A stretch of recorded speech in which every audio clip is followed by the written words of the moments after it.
দ্রুতগতির বলেরো পিকআপ এবং ই রিকশার মুখোমুখি সংঘর্ষে দুর্ঘটনা বেরেঙ্গায়। দুর্ঘটনায় গুরুতর জখম ই রিকশার চালক। সড়ক দুর্ঘটনাটি সংঘটিত হয়েছে শিলচর শহরের পার্শ্ববর্তী বেরেঙ্গা এলাকায়।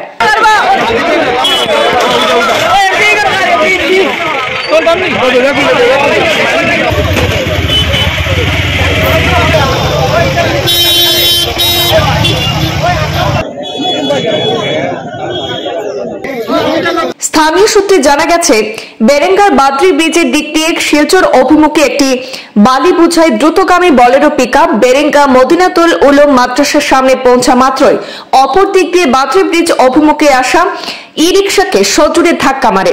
এতে সঙ্গে সঙ্গে ই রিকশা পাল্টি খেয়ে দুমড়ে মুচড়ে যায়। বালি বোঝাই বলেরো পিকআপ রাস্তার পাশে পড়ে থাকে। দুর্ঘটনার বিকট শব্দ পেয়ে আশপাশের লোকজন ছুটে আসেন। ই রিকশা চালককে সংকটজনক অবস্থায় উদ্ধার করে স্থানীয়রা হাসপাতালে প্রেরণ করেন।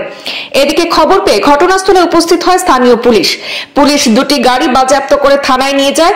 আহত চালকের নাম ঠিকানা এখনো জানা যায়নি, তবে তাকে সংকটজনক অবস্থায় শিলচর মেডিকেলে তার চিকিৎসা চলছে বলে জানা যাচ্ছে।